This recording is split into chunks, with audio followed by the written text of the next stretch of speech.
আসসালামু আলাইকুম এভরিওয়ান, কেমন আছেন সবাই? আশা করি সবাই ভালো আছেন। আপনারা যারা এই DJI ফ্লিপ ড্রোন কিনেছেন, তো এই ড্রোনের ব্যাটারিটা ব্যাকআপ আপনারা কিভাবে বেশি পাবেন? অথবা দেখা গেছে ড্রোন কিনলে অনেক সময় ড্রোনের ব্যাটারিটা ফুলে যায় অথবা ব্যাকআপ কম দেয়। আপনারা ফ্লাই করেছেন, ওইখানেই ব্যাটারি ছেড়ে দেয়, কানেকশন লস্ট। ড্রোনটা আপনার কি করে, ওইখানেই ল্যান্ড করে। কোনো নদীর পাড় গিয়ে উড়াচ্ছেন, দেখা গেছে আপনার ব্যাটারির দুর্বল, ব্যাটারি ফুলে গেছে, ব্যাটারিতে ফুল চার্জ আছে ঠিকই, কিন্তু ব্যাটারি ব্যাকআপ পান না। তো সেই সব বিষয়ে আপনাদেরকে কিছু টিপস দেব। টিপস হচ্ছে, ধরুন আমি ড্রোনটাকে ড্রোনটাকে মনে করেন ফ্লাই করে এখানে ল্যান্ড করেছি। ল্যান্ড করার পর তো এরকম ব্যাটারিটা লাগানো থাকবে। আপনি কখনোই এই ব্যাটারিটা লাগানো অবস্থায় ব্যাগে রাখবেন না।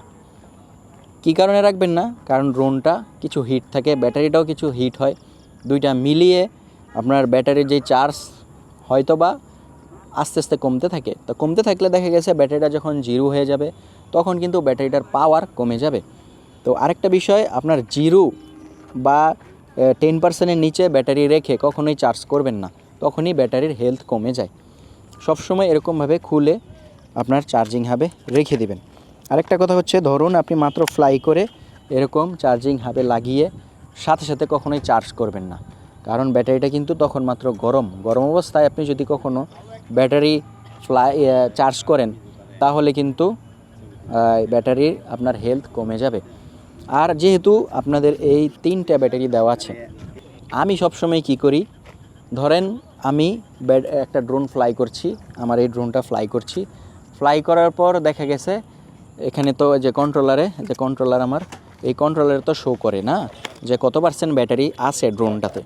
তা আমি 60%-এ যতটুকুই ফ্লাই করি, 60% যখন ব্যাটারি চলে আসে, তখন আমি ড্রোনটাকে রিটার্ন টু হোম নিয়ে আসি, মানে আমার কাছে ল্যান্ড করিয়ে ফেলি। কী কারণে? আমি কিন্তু চাইলে আরও উড়াতে পারি। 60% না, সরি 40%-এর অবস্থায় আপনি এটাকে কি করবেন, আপনার রিটার্ন টু হোমে নিয়ে আসবেন। তো রিটার্ন টু হোম আপনি যতটুকুই যান, 20%-এ মেবি আপনি ল্যান্ড করালেও আরও 20% কিন্তু ব্যাটারিতে থেকে যাবে। এই ব্যাটারিটা যখন 20% চার্জ থেকে যাবে এবং আপনি ড্রোন থেকে সাথে সাথে খুলে রেখে দিবেন, ব্যাটারিটা ঠান্ডা হওয়ার মিনিমাম 20 মিনিট পর আপনি যদি চার্জ করেন, ইনশাল্লাহ আলহামদুলিল্লাহ আপনার হেলথ কখনোই কমবে না, খুব ভালো ব্যাকআপ পাবেন।